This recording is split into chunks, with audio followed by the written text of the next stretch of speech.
Good afternoon. Welcome to this session. We've got a very esteemed panel today on this emerging technologies for monitoring and control of illegal cyber content. We have Mr. Harjinder Singh Lallie, who's a teaching fellow from the University of Warwick in computer science. We have Mrs. Patricia Zorko from the Ministry of, who's the director in the Ministry of Security and Justice, looks at the regulatory aspects as well as the policy aspects. Professor Ponnurangam Kumaraguru, who is a professor in computer science in the IIIT Delhi. Dr. Sherif Mohamed Reda Hashem, who wears two hats, who is the vice president for the National Telecom Regulatory Authority, that's the government hat, and he is also a professor in the University of Cairo. We have Dr. Kamakoti, a professor at IIIT Madras. So if you see, basically, we have 4 people from the academic side, 3 people wearing a government hat. So I'm looking forward to a very exciting session. I'll give some initial remarks. I have a few questions which I want to pose to the panelists. I will pose those questions, and then I will request each of the panelists to give their initial remarks as well as try and answer any of these questions which are being posed. And then we'll open up the session for you all to ask some questions.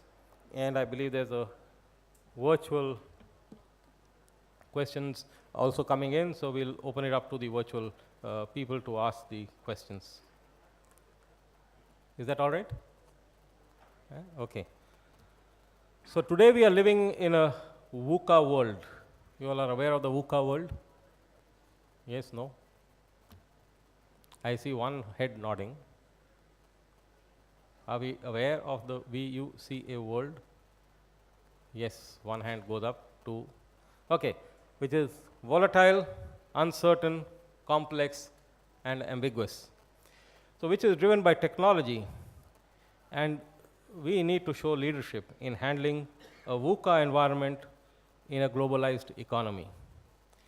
Why I say volatile is because of the type of data, whether it is text, image, audio, video, the speed at which it is generated, the volume of data which is generated, and the scale of data all in real time is obviously giving rise to things like big data.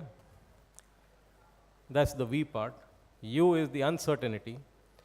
Due to the volatility, one is not able to predict the future events and their impact, thus giving rise to the butterfly effect, which has been described in chaos theory. You are all aware of the butterfly effect, right? So this basically forces us to look at the need for analytics and innovative technologies. The C is the complexity. Due to globalization as well as convergence of cyber physical systems, there is growing integration leading to increased complexity, resulting in new systemic risks in the cyberspace, and which is giving rise to the need for artificial intelligence, machine learning, etc. And then we have ambiguity, which is lack of precision or existence of multiple meanings, and hence the need for norms, policies, etc. And today we are dealing with one such ambiguity: illegal cyber content. This illegality could be of 3 types. The traditional type, such as trading of drugs, let's say now on the dark web. Traditional, which is being digitized, such as piracy, IP infringement, producing counterfeit goods, for example, using 3D printing technologies. So what happens in those scenarios? And then you have the new types which would not have existed without the internet, such as malware, the content which is generated for hacktivism, the spread of fake news, things like blue whale game, radicalization, advocating acts of terrorism, defamation, etc. So if you actually look at some of these things, this illegal content can be put in 4 different buckets. One which is related to morals of the society and the respective cultures, because these cultures are different in the East and the West. Those related to national security and public safety. The third bucket being the intellectual property rights. And the fourth being defamation and unlawful usage of personal information. However, the challenges that we face today are that these contents can be removed from popular sites sometimes, from say Google Play Store, torrents, etc. But internet is huge and it is difficult to monitor all the content. Examples, the deep web, dark web, which are difficult to monitor. And these possess significant challenges. Hence, there is a need of proper tools and technologies to track them and remove them.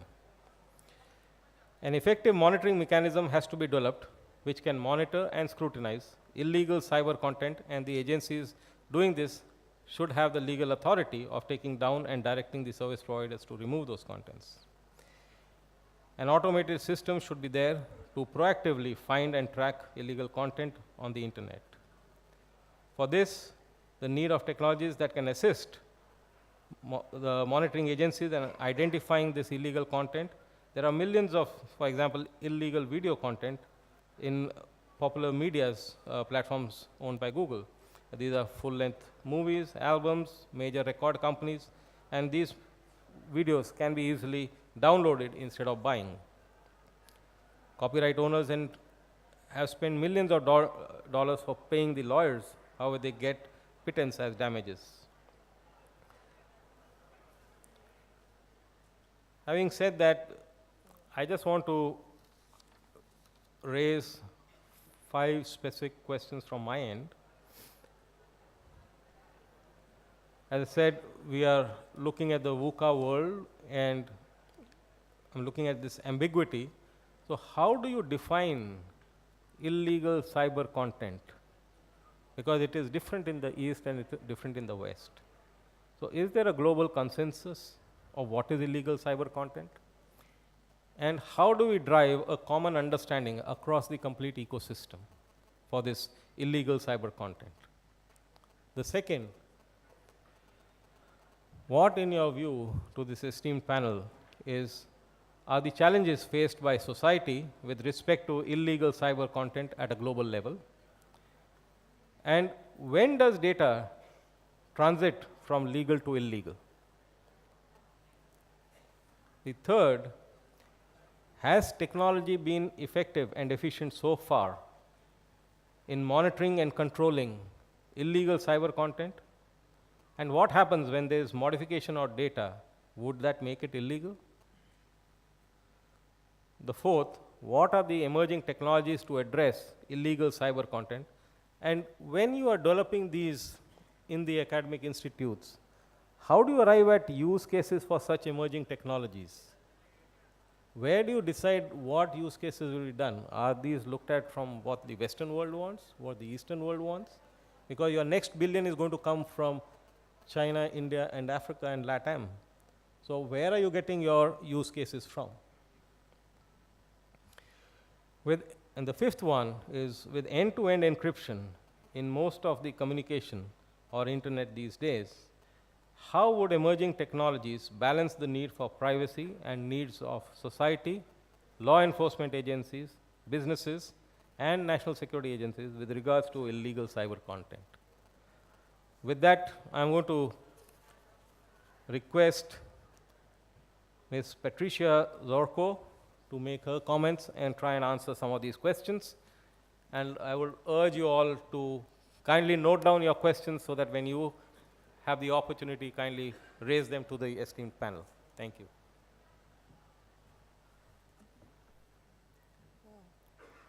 Thank you, Mr. Chair, esteemed panelists, and ladies and gentlemen. I'm very pleased to be here.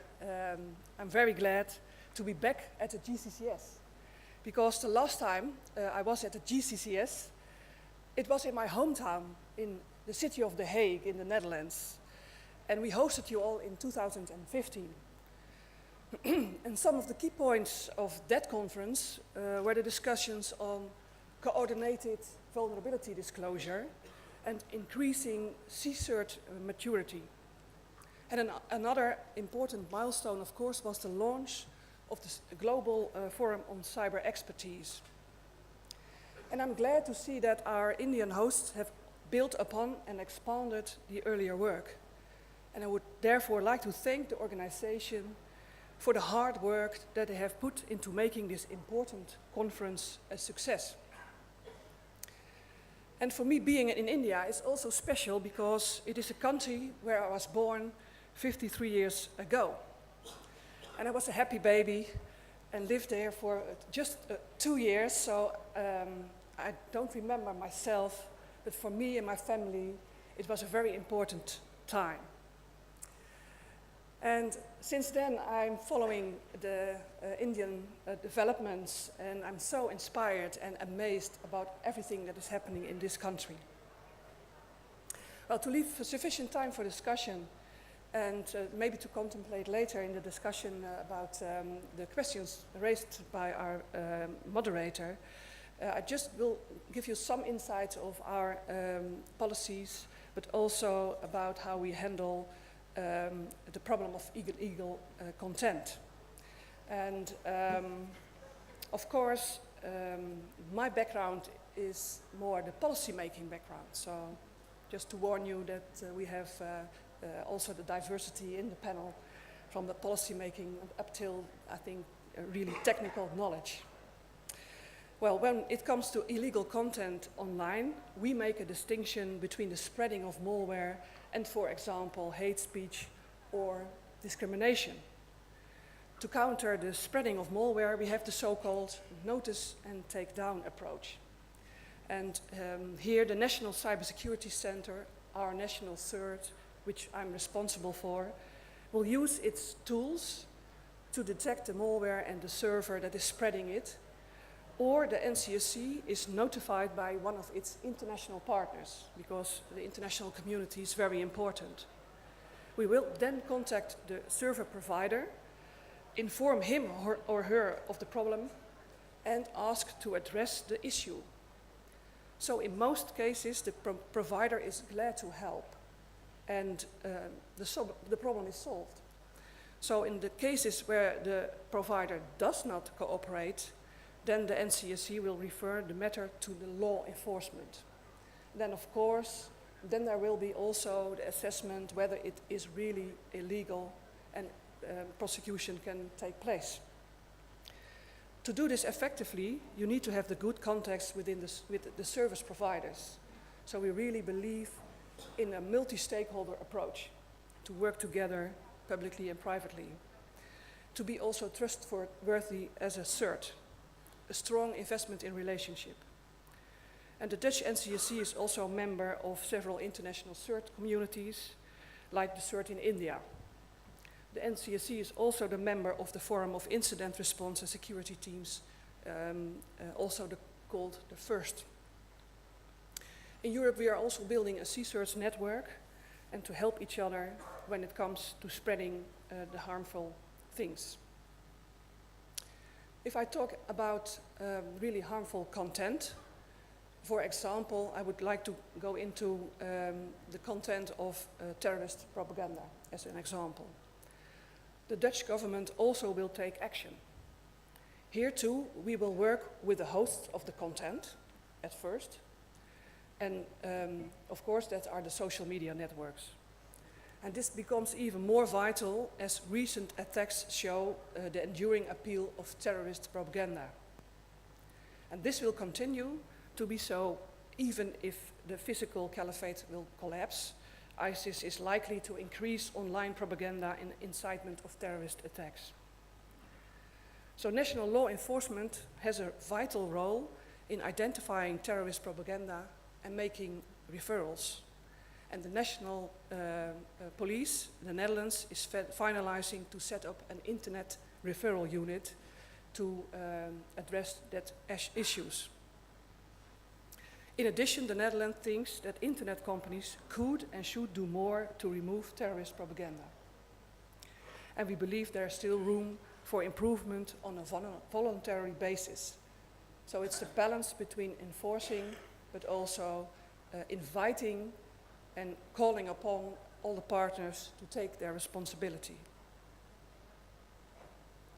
It's important to note that we make a strong distinction between the two. So we have the spreading of the malware, and that is like a cybersecurity issue. But if we're talking about the content, then it's also, for example, a counterterrorism issue. And of course, the internet can also be used for trading illegal goods, like already mentioned. And that also needs to be tackled. And goods can be arms, information, but it can also be like child pornography. And therefore the Dutch police, in cooperation with the FBI and the US Drug Enforcement Agency, the DEA, and Europol, recently succeeded in infiltrating the dark websites of Alphabet and Hansa.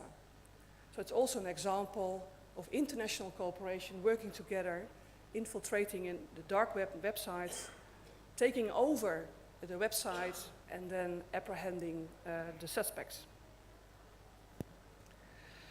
This cooperation within other partners is key.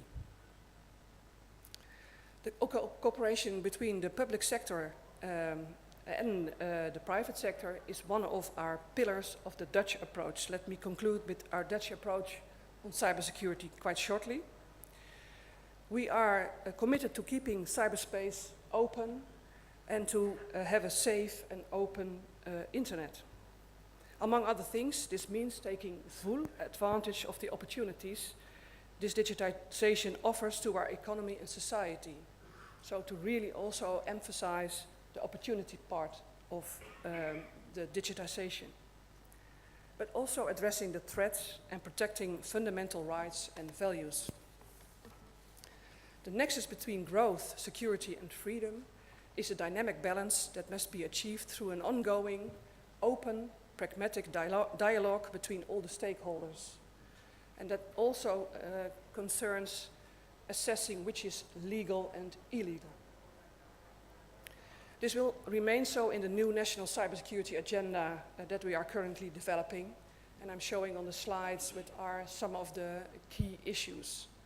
Let me emphasize one, and that is that we also stimulate fundamental cybersecurity research, because we think it's necessary that besides working on partnerships, we also need the technology, the solutions to help solve the problem. Thank you.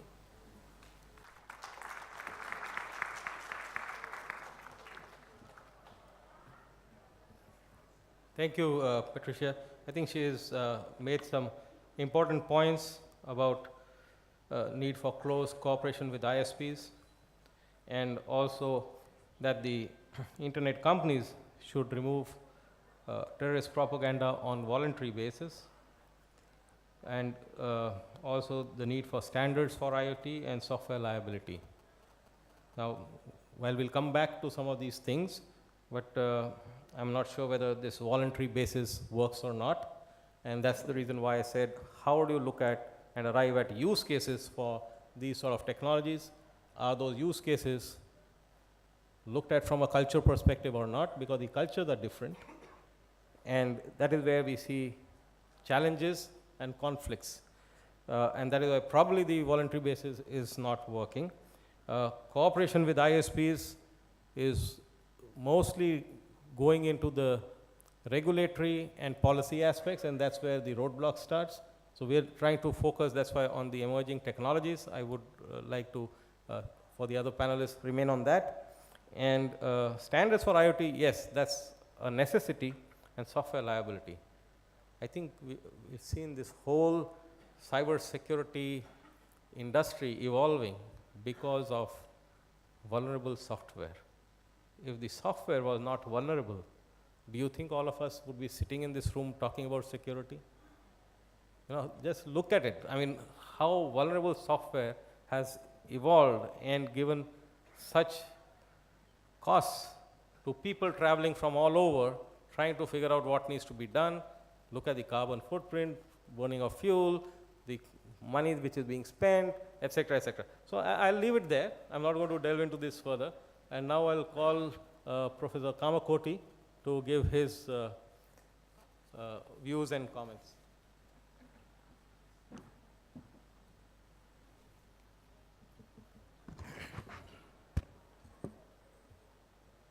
Thank you, sir.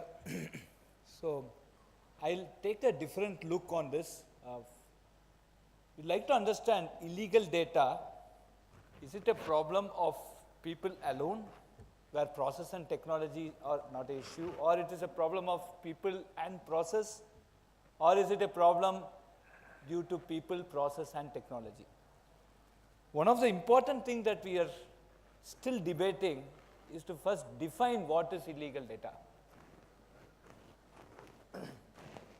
First and foremost, data need to be stored somewhere, like money has to reside in some form, right? Between legal versus illegal is analogous in a lot of ways between white and black money. So when does a white money become black? To try to answer this question, I'm also trying to have a similar approach of when legal data actually transits into becoming illegal. So let us look at some case studies which are very interesting to me. This legal to illegal can happen, in my opinion, in three ways. One is when there is a change in the place of storage. There may be no change in place of storage, but there is an illegal access. There can be no change in place of storage. There can be legal access, but there is a wrong use. Let us take this question. Prof, I'm very, very happy to ask questions, so let me do that. A photocopy machine had a cartridge with a micro camera, and in the manual, somewhere in fine print, that said it has a micro camera, and that takes photo of all documents that are copied. Obviously, many of us don't read these manuals, so we don't know that it is. So the vendor who replaces cartridge gets holds of this cartridge. He downloads and saves the images of all the documents that were scanned since the cartridge was loaded. Is the images possessed by the vendor legal or illegal?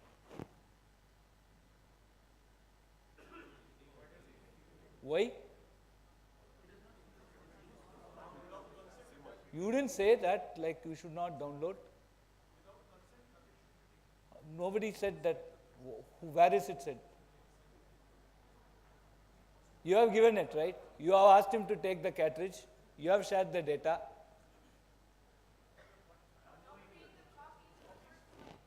Huh?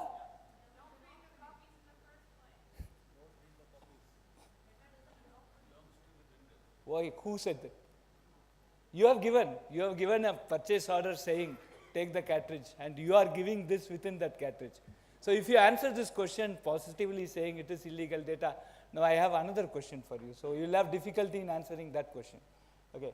So if you say that this is yes, is it legal? Then can the data be given to competitors of the owner's company? Right? So these are the questions. So I have given a purchase order saying you can replace the cartridge. I have given the cartridge to him along with the micro camera, which has the images. Right? It is revealed. It is there in the manual. You didn't read it. Okay. Let us debate. Let us go to the next question. Today I can destroy even, say for example, I can destroy a digital evidence, but I can't destroy some of the, visiting cards. A person A gives his non-destructible visiting card that has his first name, last name, photo, mobile number, email, office phone number, address, everything to another person B. Is the data held by B of A legal? Okay. Is it legal for person B to share this data with others? Why? What is depends? No, right? This is almost 75% of your Aadhaar data, right? You give it. You have been giving it for long, okay, right? So one can hack significant number of passwords across globe. This is proved using this amount of data. You sign up for a free email service, right? The data in your emails is legally stored in a mailbox in the servers of the service provider. Is it legal for the service provider to read it? No? Then why should he give it to you free then? Right? If no, then check for all your commercial advertisements that are published close to the content of the email. Right? You just go to your, I don't want to name, but just look at it. See, this is a very interesting case. A criminal's laptop was seized and he did not reveal the password. The investigation agency got into the system and accessed data. He was convicted. After his release from jail, he sued the laptop OEM on how his data leaked without his password. Is this a legally sound argument?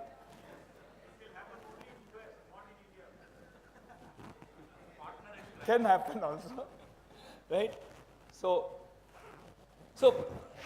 these are some of the questions that we need to answer when we try to see when legal data actually transits into illegal.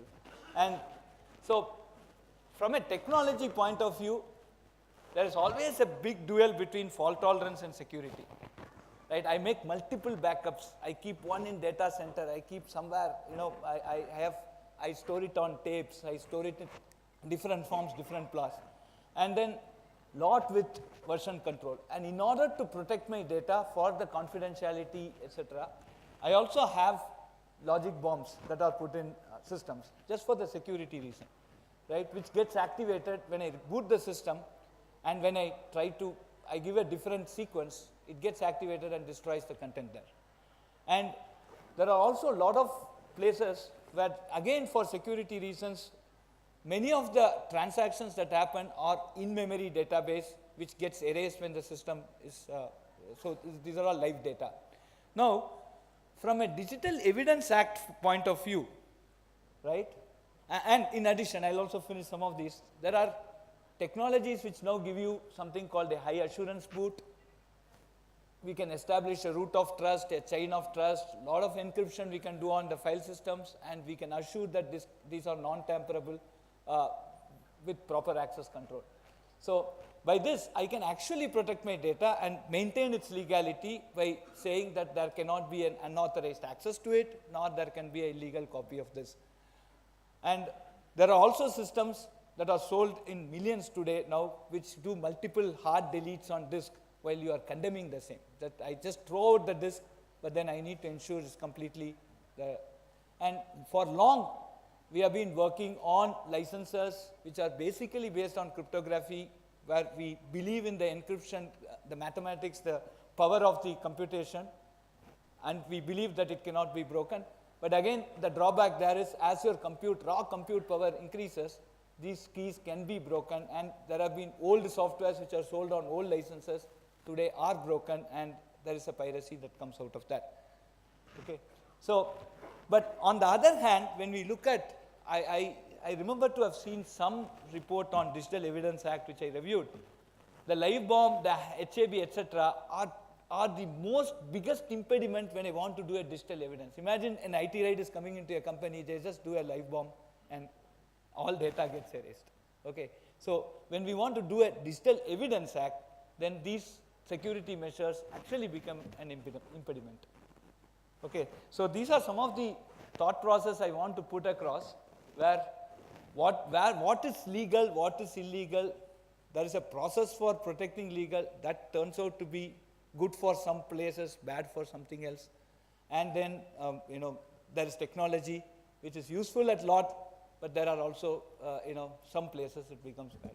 So these are, I don't know whether I'm answering questions, but these are some thoughts that I thought I should share with the audience, and we can debate about this as we proceed. Thank you very much.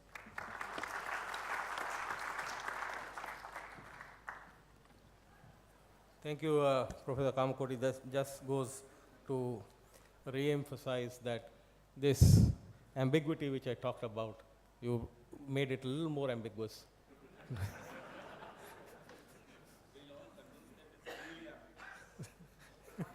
So,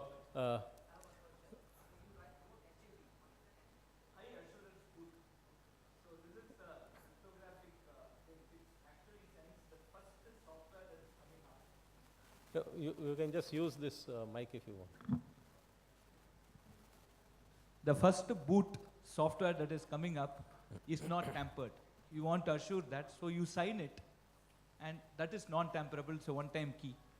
And then every time you boot, the hardware itself will check whether the software is matching that key.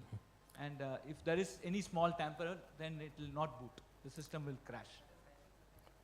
There is a hashing mechanism. There is a digital signature mechanism that's followed. Right. All the embedded processors today, all the processors today support this high assurance boot. So we've heard from the policy and judiciary, that is from the government. We've heard from an academician. I think it's time now to hear from someone who's wearing both those hats, and what are those views that come from Egypt. So I'll invite Dr. Hashem to give his comments and answer some of those questions and not leave it ambiguous. Thank you very much. Okay, it's a real pleasure being here, and really it's a lively discussion about legal and illegal. It's not black and white. Different shades of gray is pretty much what we're after. And what's legal for one society at one instance might be illegal at different instance, and so on and so forth. So it adds more ambiguity to it, and we will get to the discussions. Let me share with you some background about activities in Egypt, which are very relevant. We believe when it comes to content and managing content and securing the internet and securing cyberspace, it's a community effort. Community at the country level, community at the international community level. It requires partnership. It's not a courtesy that you involve different stakeholders, it's a reality. To define whether a certain content is legal or illegal in terms of even legislating for it to happen, we need to have consent, we need to have agreement, we need to have compromises addressed at the community level. I will be talking about governmental hats. I'm Vice President for Cybersecurity at the National Telecom Regulatory Authority, so there is certain involvement in regulatory issues here.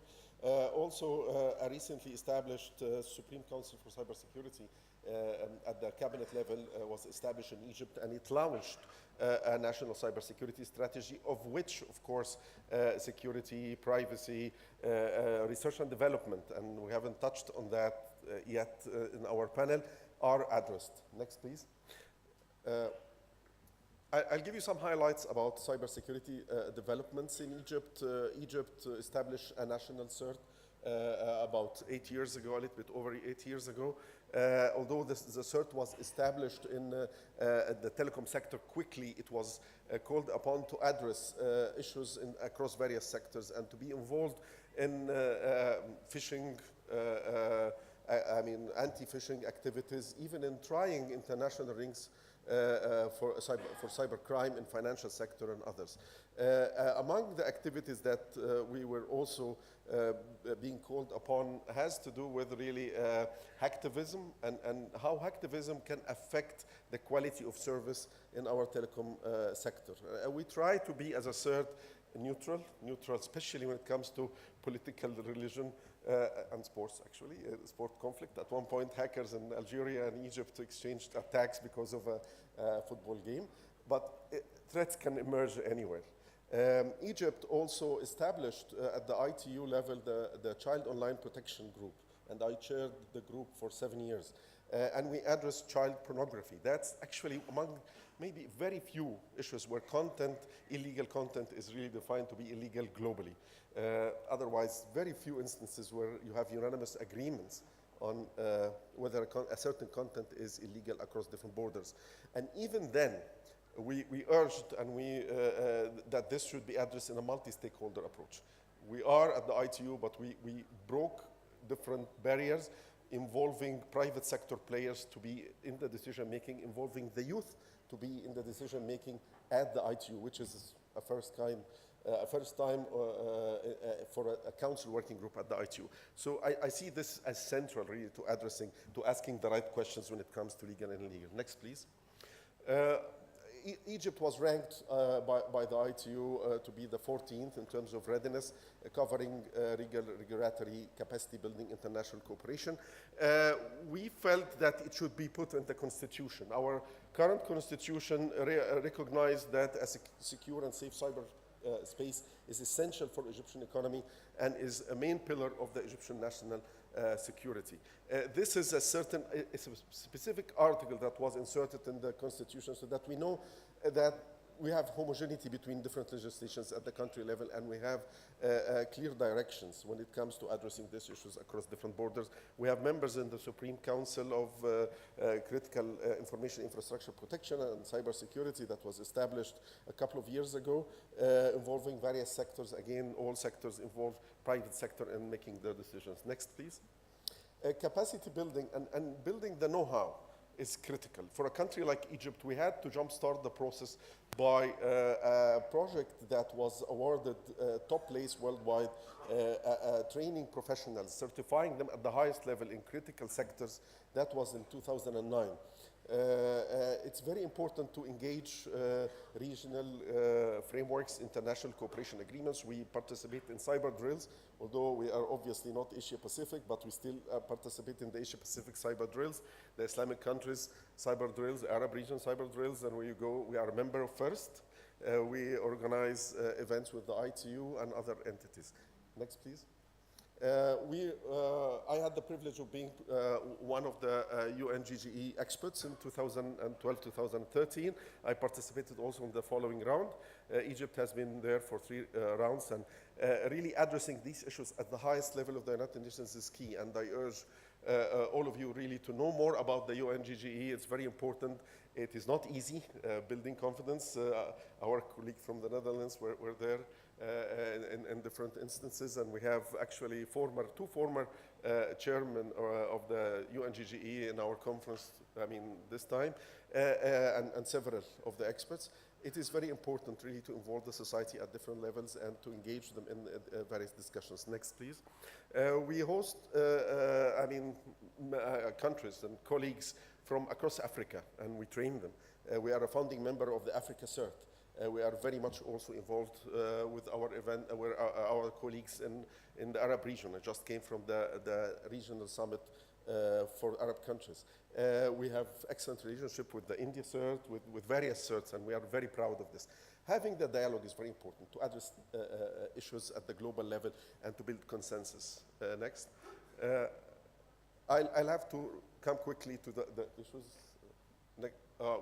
This is from an event that we had, first event including African and Arab experts, including ITU and FIRST in one symposium. And the second round, this was last year, second round was in Tanzania, so it's moving around in our region. I think this is a lesson that we have learned, is working with our partners is key to addressing difficult questions like the one that we're addressing today.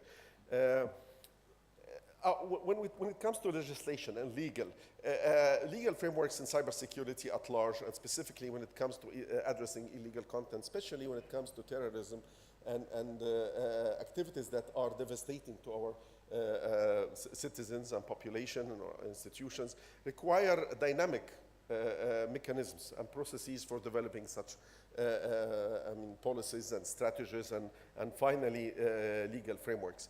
They need to be dynamic. The criminals are very dynamic in changing the way they exchange tools. I've heard cases where really hackers from our region cooperated openly with hackers from the Far East. They invited them to resorts in the Red Sea to exchange how they can hack into networks, how they can exchange legal contents quite easily. If we do something like that from a diplomatic, political framework, it takes ages to reach a consensus at the UN or even bilaterally. We have to be dynamic. And this event, I really thank the Indian government of taking the lead of hosting this event in our region here, because we need cooperation, we need understanding, we need common understanding, we need to build untraditional channels and bridges to address these issues. Emerging technologies, I see IoT, cloud and big data, these are among others, are changing and challenging the way we address content and illegal content. We're talking about our pictures are being taken by surveillance cameras everywhere. We are being monitored. RFID cards and other cards collect data. And it was a very important, intelligent question that was asked. We check in the hotel, and the hotel has it on the cards, our data, and it has data of others. So if you take a card, it has data of the previous tenants and previous hosts. How do you deal with this? We tend to check, okay, consent, when you use applications like Truecaller and others, and suddenly they take all your database with your consent. So relying on consent only, relying on traditional legal frameworks is not the way to go. We have to be open. We have to realize that really it's a quite challenging task. We have to realize that achieving security, privacy, transparency 100% is not going to happen in our lifetime. I hope in the life after, and we're in India, we know this about the life after. Perhaps we'll have 100% of all. But in real life, we have to pick our compromises, make sure that we have perimeters, what our population is being subjected to by international companies as well as national companies, and to educate them more on how to deal with this. With this, I'd like to end my intervention here, and I'm very hopeful for fruitful discussions and engagement from your side. Thank you very much.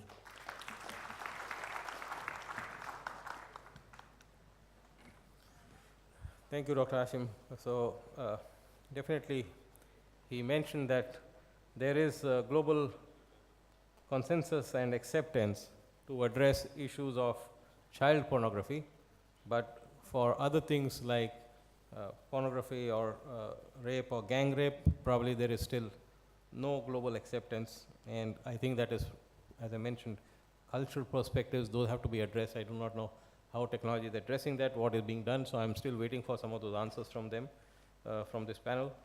He also mentioned about the strong and dynamic cooperation amongst the malicious actors and the challenge for governments to come up together to address these sort of things who are responsible for safeguarding the society itself. So he's left open questions. So still looking for some of the answers.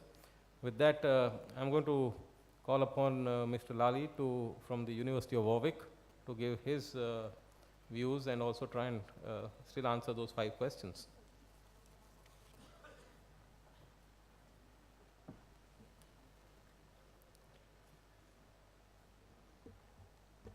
Chair, colleagues, ladies and gentlemen, thank you very much for the opportunity to speak. The problem I think you have is that when you put 3 academics on a platform to answer a question, they come back and ask you about 10 questions in return. So that's always very dangerous. There's still one left. Yes, there's still one left. So I'm from the University of Warwick, and I'm specifically from the Cyber4Security Center at the University of Warwick. And what I want to do is actually, I want to focus on this question of legitimacy and the question about whether it's content or activity is legal or not, is an extremely complex question because of the jurisdiction, the interjurisdictional, the way the world is connected, the way content can proliferate from a photo taken here in Delhi to be accessible all over the world in countries where that photo might not necessarily be considered to be illegal. So that photo may very well be illegal here in Delhi, but in other countries it's not legal, and that photo will proliferate so fast that the subject of the photo has absolutely no control about how quickly it proliferates. But the other angle I want to look at this from is that to the vast majority of society, I'm going to be maybe quite contentious here, but they don't care whether it's legal or not. I'll give you an example.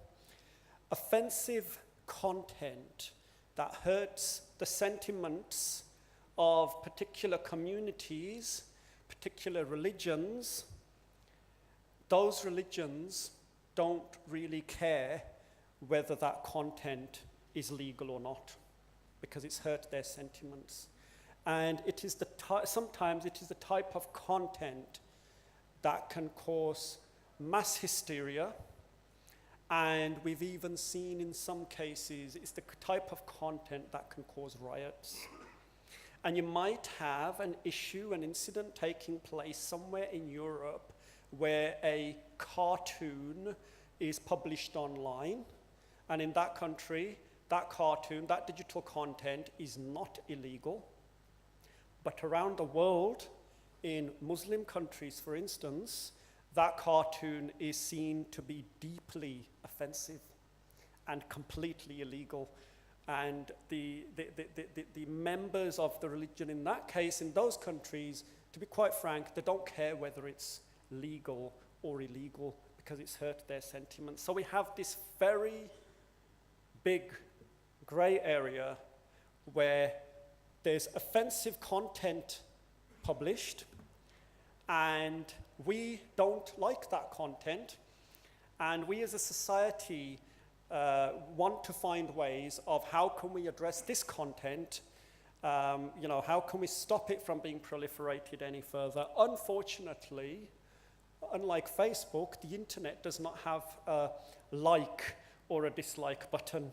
So there isn't, you can't go onto Google Chrome, onto the BBC website, and there's something there you don't like. There's not a dislike button that you can press that will suddenly raise the kind of interest in that story, and the editors or the publishers of whatever website it is start looking at that. So that doesn't exist, so that is a problem. There's no way for us as a society to collectively raise our concerns about the legitimacy of content, not only from a judicial point of view, but from a societal point of view as well. So I think the legality of it has to be split into two. There's the judicial legality, is it against the law? And then there's the kind of the unwritten societal legality. Does this content hurt the sentiments of a group of people here in India? And if it does, should we be taking action to address this? Yesterday, Ravi Shastra, and throughout the whole event, we have heard the problem of child pornography raise its head over and over again. This is a huge problem, and we've been trying to tackle this for many years now. One of the big challenges is that of taking the child pornography down, blocking, filtering, and so on and so forth. But another big challenge that we have is that of victim identification. Trying to identify who the victims in that photo are for a number of reasons. Number one, so that we can get closer to the perpetrators. We can find out who those perpetrators are, because if we know the victim, we're getting quite a few steps closer to the creators of that digital content.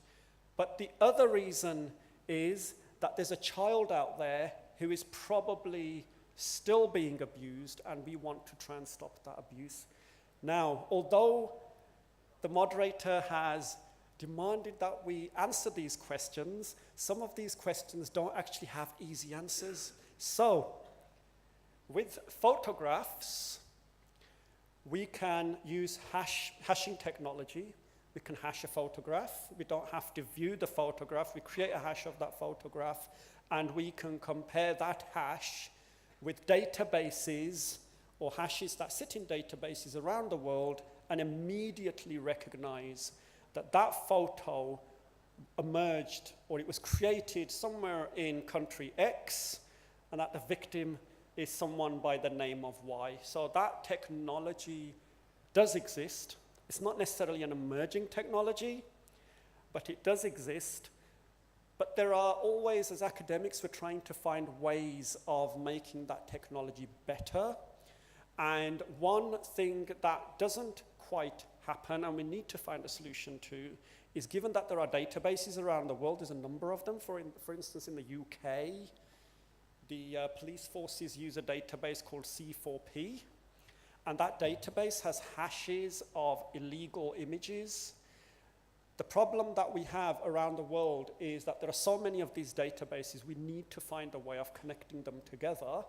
And we also need to find a way of countries where they're not making use of these databases to somehow connect with the databases.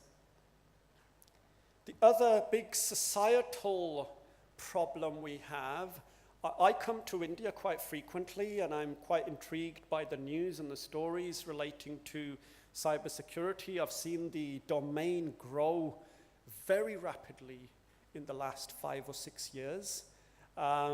But one of the stories that doesn't quite fascinate me, fascinate almost makes it kind of seem sensationalist, but what fascinates me is the number of revenge porn incidents that take place here in India. So this is revenge porn. It's where imagery, video, or other content is obtained, created, or modified, sometimes in good faith. A boy is friendly with a girl, and they go to the market or the restaurant, they take a picture together, it's all in good faith. They fall out, and then the boy, he photoshops that photo and does things that now are not in good faith and publishes them. She doesn't know that it was him that published them, so now the law is kind of against her. She can't prove it was him that published them. And, you know, and within hours, that photograph has spanned the globe. How on earth does her family take that photograph off the net? How on earth do you do that? So that's a big problem. And there are some solutions to all of this. For instance, with offensive material, there are a number of websites. I've put 2 up there. There are a number of websites to which you can report offensive content. The problem is they're often quite localized. So, for example, in the UK, we've got a number of organizations to whom we can report offensive content. That works for us. If the content sits in the UK, it probably doesn't work for you. So there's a problem there. We need to somehow connect that up. And similarly, with victim identification, there are, as I have alluded to earlier on, there are kind of organizations around the world, for example, the Child Victim Identification Program in the USA, similar programs in the UK and in Europe. How well they are connected to you guys here in India, I don't know. Maybe that is something that we need to talk about and think about to try and find ways of connecting this together. In terms of revenge porn, I'll give you one example. Facebook, a couple of years ago, launched a scheme where if there is an offensive photo of you that you are worried might now be posted online, you can send that photo to them. They will create a hash of the photo, and if someone tries to upload that photo, Facebook will block that photo. Now, how well that works, I don't know. And the other problem is it's only Facebook. What about Google? What about Yahoo? What about Microsoft Edge? What about Instagram? And what about all these other organizations? Maybe what there ought to be is a central database to which we can upload the hash, upload the photograph, and then they all kind of access that and block it. But that brings more other challenges. I might see a photo of a person I don't like, very famous person, and I might upload that photo just to try and get it blocked from the internet. Yeah, so that brings other challenges. So, ladies and gentlemen, there are a number of emerging technologies. Hash algorithms are very powerful. There are challenges. For example, you change one bit of the photograph and it results in a completely different hash. So if I really wanted to abuse that system, I'd create 35 different versions of that photograph automatically and change little pixels in the photograph so that it generates 35 different hashes. And again, we have some solutions there. They're maybe not as well tested as they ought to be. For example, we can use fuzzy hashing, and there's other algorithms we can use which help us to determine that that photo is actually the same as that one, even though the two hashes are different. Now, there's one final comment I want to make, and that is that a lot of what I have spoken about is a lot of these issues probably affect females more than males. And we're in an industry where you guys can just look around you today, and the number of females in this industry is tiny.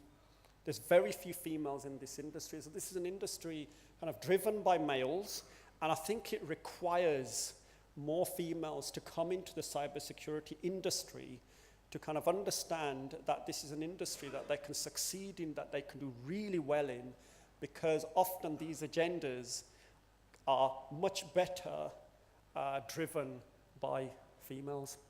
Thank you very much. That's everything I have to say.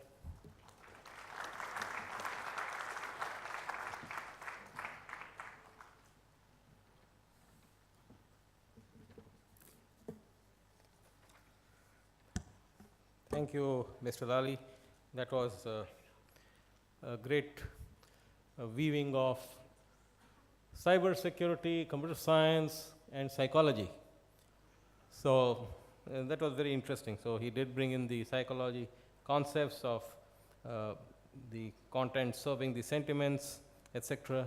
So he's delved into it and got out of it. He also talked about how as a society we need to try and see collectively raise concerns of content which is hurting sentiments. He's talked a lot about the hash technologies, right from it being reactive to how it can also work as proactive stuff. Also photoshopping of photos for revenge porn and the challenges for removing them, fuzzy hashing, etc. But one thing I'm happy about is at least we have one female on the panel here. So you cannot say that we do not have someone. At least that was what I was looking around, that, oh, Lallie is making a comment, so we definitely have someone. So yes, we definitely need more females in this industry, I agree. I'm sure this being a new area, people are getting in, and they will definitely get in. With that, now I'm going to invite Professor PK to give his side of the picture and also address some of the questions that have been raised. And since Lallie made a mention about if you ask questions, we're going to put 10 more questions, the academicians will do that, and then these are very tough questions which I put. Did you think we will put simple questions to academicians who are working on research problems?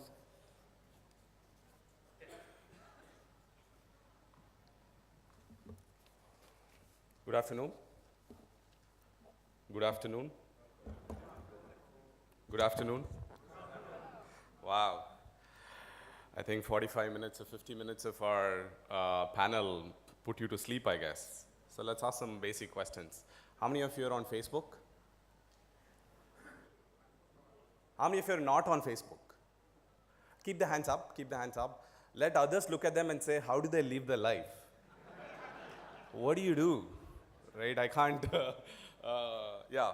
So my area of interest is social networks, and I will stick to only that area because I think a lot of people have talked about country level problems, in multilateral issues and things like that. I think at my level, I will more focus only on technology. I'm a computer science professor, so I'll keep it on technologies and the area that I know called online social networks or open source intelligence. I think large amounts, so I think I proved at least one point that except for like 10 people in the room with about 180 people, which is less than 10% or something like that, don't have a Facebook account. Rest of you are all on Facebook. There must be some reason for it, right? All of you are on Facebook. When I mean Facebook, I meant some social network. All of you are on Facebook for some reason, I think, right? Psychologists have proved that there are only two reasons why people are on Facebook. One is poking into what others are doing in their life. Two is showing off what they are doing in their life, right?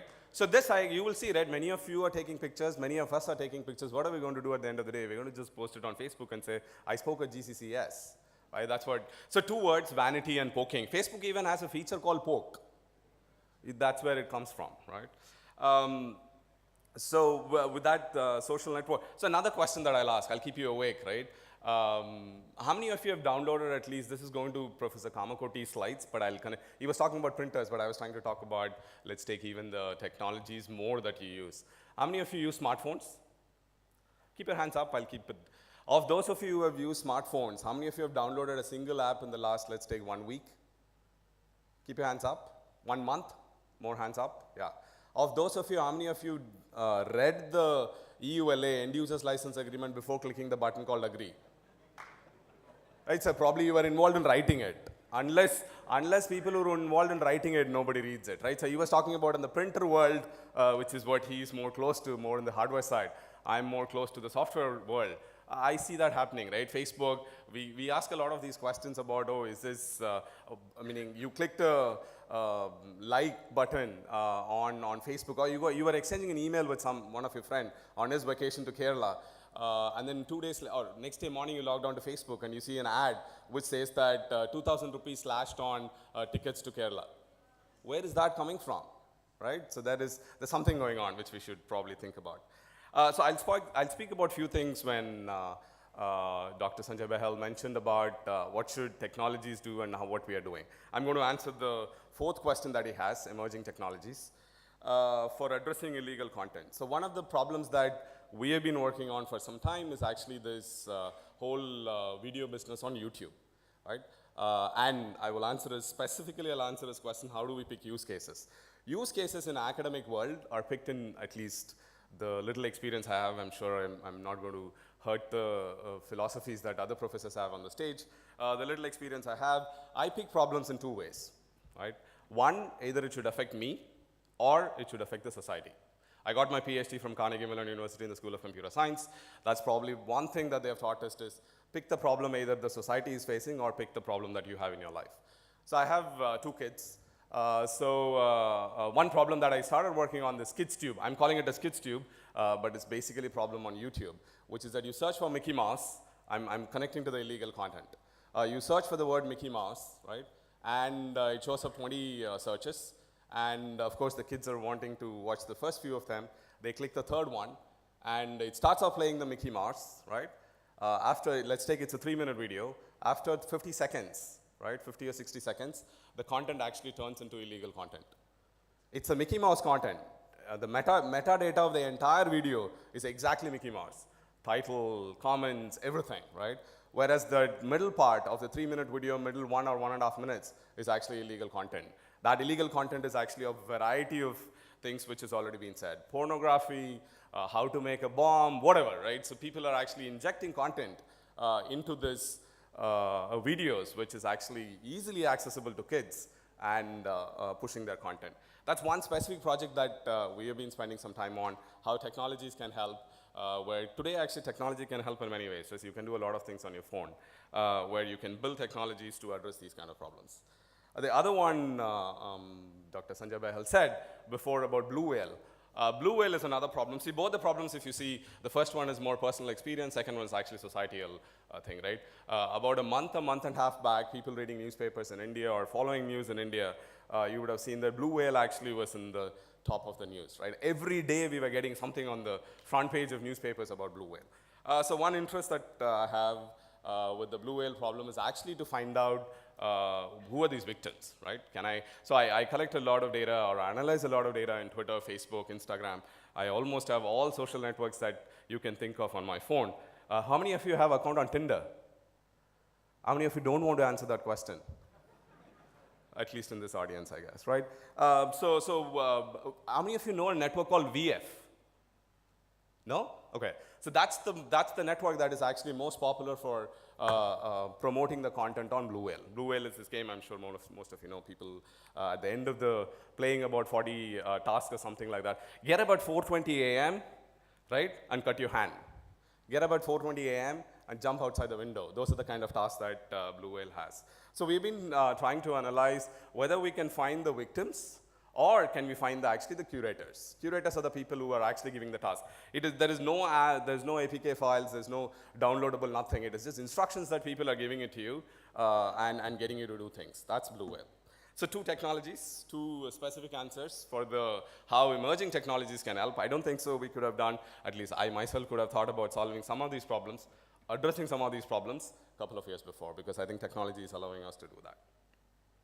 A lot of buzzwords we also heard before, big data, machine learning, deep learning, CNN, RNN, and reinforcement learning. If you were to take an introduction class on machine learning, you will hear all these words now, right? So that's what has helped all of us to do, address these kind of problems.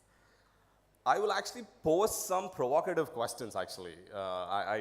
Meaning I think these panels are actually very interesting forum to pose some provocative questions to the audience also.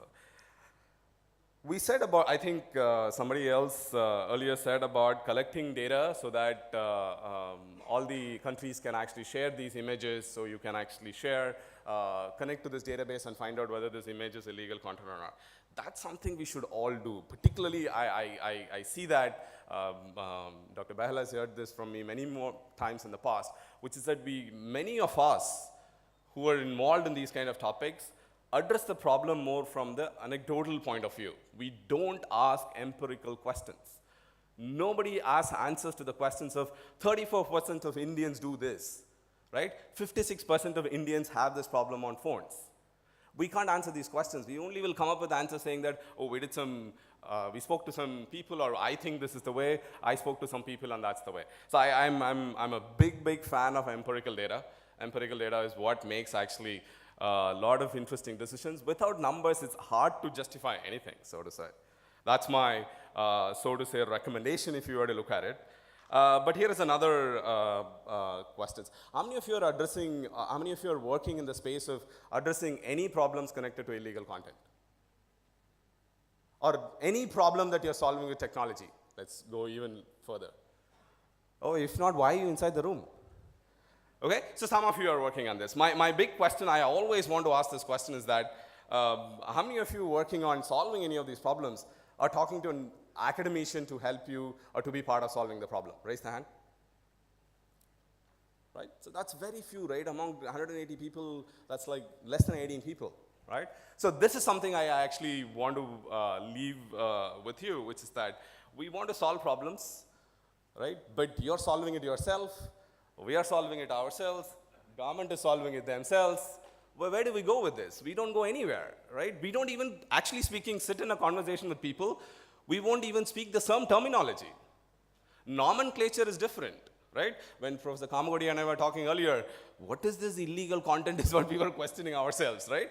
Because we speak like, okay, let's look at YouTube and let's reduce this content, right? So that's the terminology itself is different. So the provocative question to that is, how many of you talk to professors? Not that all of you should talk. Actually, the question is not only about, how many of you are professors inside the room? Ah, the professors only raised their hands before. Okay, so you're saying that you're working with yourself. So I think the question is not about only to your side. I actually asked this question to professors also, saying that how many of the professors have walked into an industry posing the question of, can we actually address this problem? I'm interested in this problem. I know that your company, your organization, your government agency is working on this. Can I actually help you? Not many professors who do that, right? Nobody wants to get out of the comfort zone. Yeah, I know this. I teach this well. Why should I get out of my comfort zone in solving problems, right? It's hard. So please look for people who are actually trying to solve that. So how many of you know this organization called DHS in the US?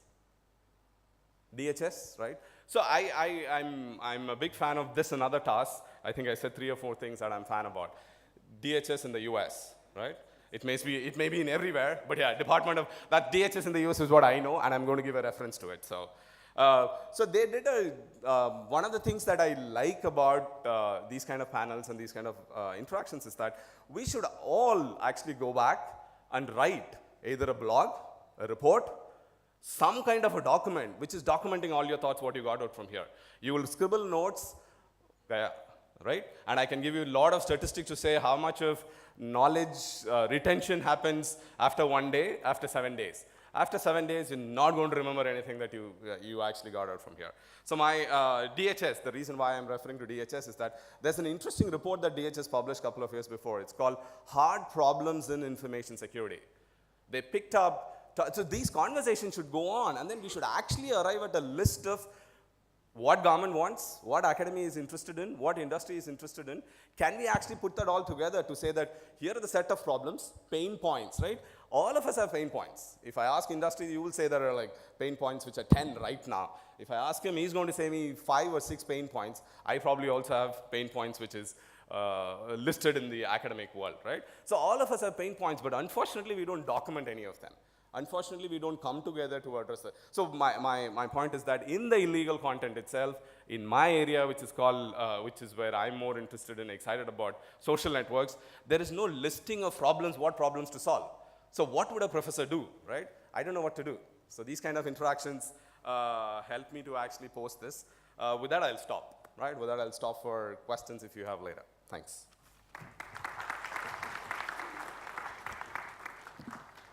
Thank you, Professor PK. Very interesting. You tried to answer some of the questions. Thanks for that. And also the way you've taken use cases, etc., that's clear. And you also put down that there's need for cooperation between academia, industry, and government to start addressing some of these issues and also look at emerging technology.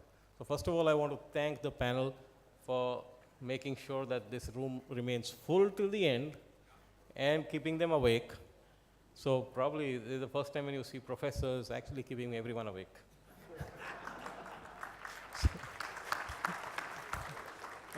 Having said that, and you've been such a wonderful audience, I'm going to open the floor for you all to now start asking some questions. I'm sure there will be many, and I think if you have some questions which have come in from there's one question, so you can put that up. So, okay, we'll take a few questions. Yes? I understood Mr. Kamakoti, cyber content, illegal or not, right? Also identify yourself from where you are. I am from Delhi, I am an entrepreneur, first generation entrepreneur. Sir, uses, space, practice, platform, makes content illegal or legal, sir. Giving my visiting card, this gentleman, it's a general practice. Data is open, sir. But this gentleman is sharing my data with the telecom company marketing operator to call me at 9:12. Sir, do you need my offer? That is illegal, basically, the uses, the kind of practices. So the way it is going to be used, the practice you are going to adopt, the platform, the porn site and whatever it is, if it is accessible by the child of my family, it is illegal, sir. But if I am using with my private network, maybe it is not, sir. Now, I am coming to your point that using that camera, which is taking the second copy of the scanned copy, it is immoral practice, sir. If I have been not read that, yes, the camera is inside, but general practice, it should not be along with my photocopy machines. So we should be morally accountable while we are delivering our service to the society or to anybody else. Thank you, sir. So kindly restrict yourselves to asking specific questions if you have. All the comments can be made on one-on-one after the session. We have limited time, so yes, you.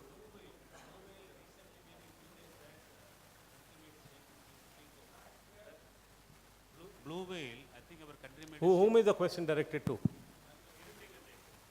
So blue anyone whale, on the- maybe Lallie you can take, because the country made a statement in the Supreme Court that blue whale cannot be prevented. Is there any way globally that we can manage this? Because we made a statement and now we have to live with it. That is the present state of affairs in the country. So who would like to take that? PK, you would like to go ahead? Lallie, you want to take it? Yeah, okay, go ahead.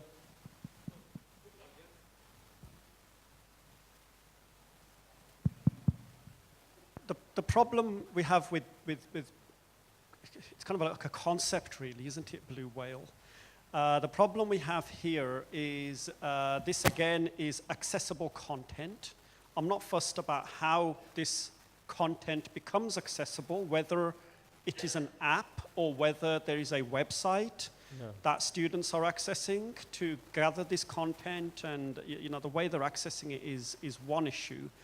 But the problem we have with blue whale is that you know, as soon as we become aware that there's this activity taking place, you know, government and police departments won't act unless it's generally, it's me generalizing, won't act unless it is specifically illegal. If it is not illegal, then they won't ask. So if there is an app saying, you know, that you should go out at 8 o'clock and you should have a vodka, right? And that's the next instruction that they have to follow. And that instruction is not an illegal instruction. I think it's going to be difficult for police authorities to act on that content. However, the societal impact of that we are all aware of, and this is a big problem for us because judicial norms and societal norms, you know, they're two different but related things, and we as a society have to find solutions to problems like blue whale when the authorities are going to take quite a while to respond, you know, to try and making these apps illegal or trying to bring the website down and so forth. By the time that happens, there will be lots of children who have been hurt as a consequence of this. So what I'm saying is, you know, is there a way of the citizenry to police this kind of behavior, this kind of online behavior? I don't know the answer to that, but that I think is something we need to find an answer to. Yeah, I think that's good. We have a question from someone from online. Kindly go ahead and put that up. What is the question? Someone from online, you said?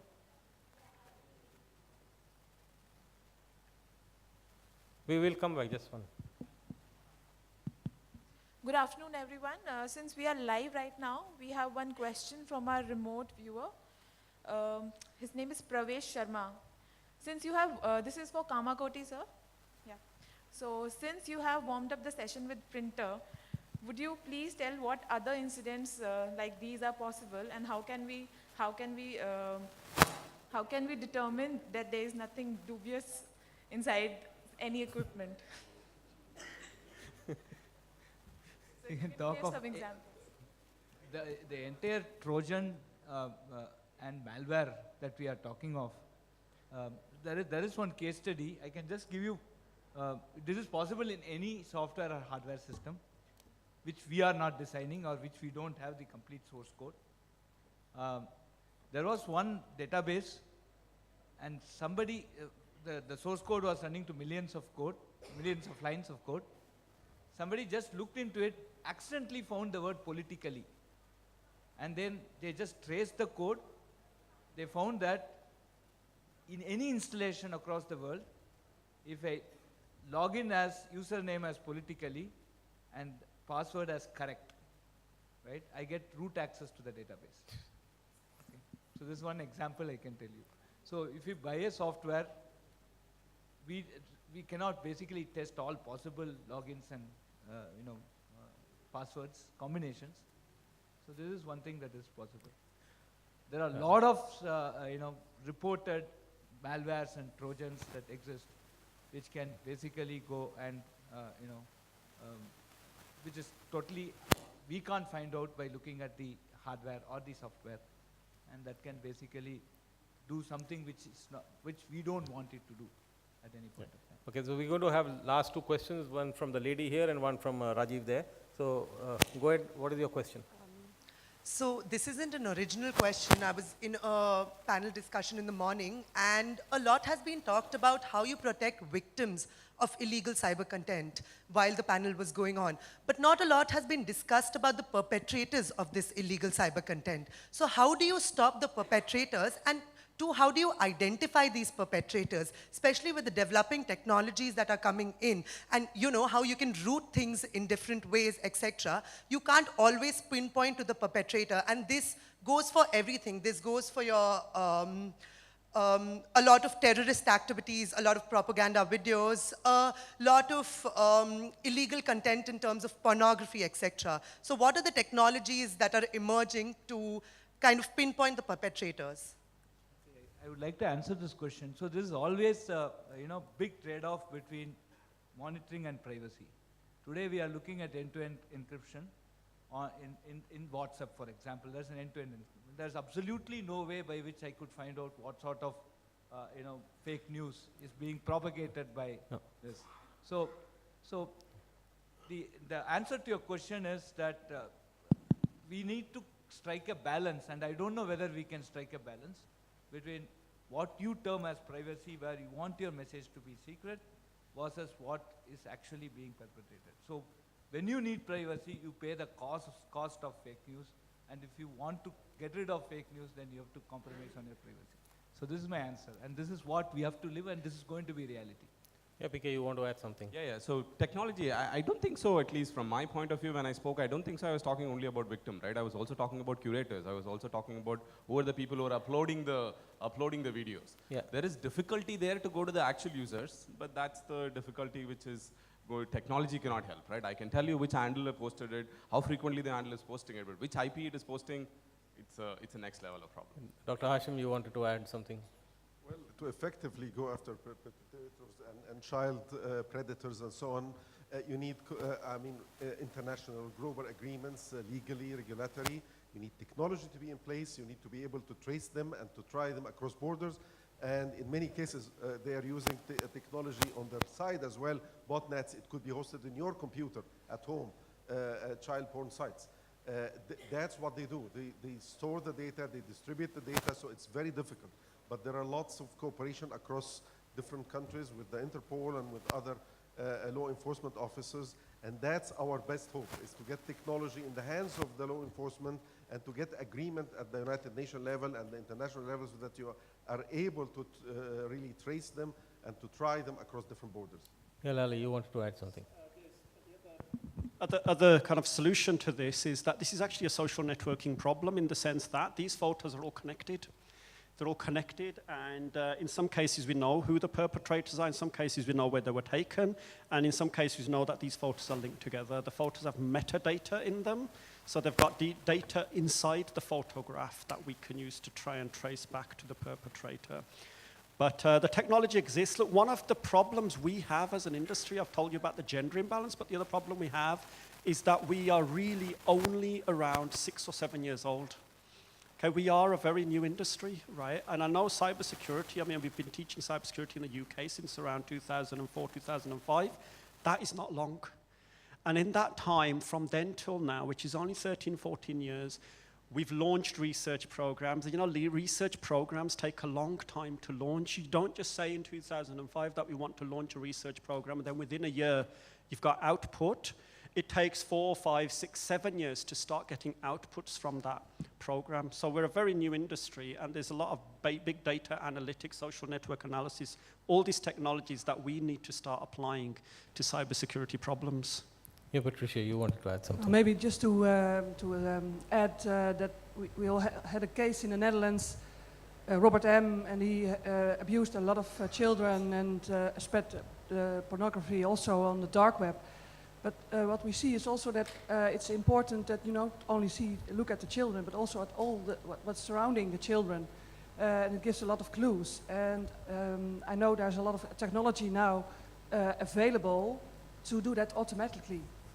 And then it's not about the children, but it's about the surroundings, and that's more neutral, not so privacy sensitive.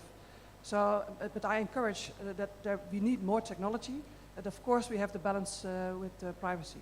Yeah, that goes to show, woman power. One question and everyone had an answer. Rajiv, your question. That's the last question. My question is to you, ma'am, from Netherlands. How do you mentioned about the national law force which handles the illegal content, which monitors the illegal content on the internet, and it keeps a tab on it. Can you please give details or just share some details on that? Yes. You mentioned about the national law force or national law police which keeps a tab on the illegal content. Some details about that. Well, we have in the Netherlands just established an internet referral unit, and we looked at the examples of how, for example, Europol also established the internet referral unit. And what we see is that we need skilled personnel. Not only the policing part, but also personnel that is technically very scholar, but also more in the sense of the content. Can you assess what content you have in your hands looking at? So that's what we see. We need more cases. So if you have the discussion about the case studies and the case evidence, we are still in the beginning. So I don't have a lot of examples at this moment, but what we see is that we really need a diverse personnel, and not only the policing, but also knowledge about technology and knowledge about the content, so really about what is illegal. So the panelists will be available outside after this. I'm not taking any more questions. Kindly contact them afterwards. Thank all of you for such wonderful insights. Thank you, Mr. Lallie, Ms. Patricia, Professor PK, Dr. Hashem, and Dr. Kamakoti. Excellent stuff, and thank you to the audience for being so patient and the house being full. Thank you.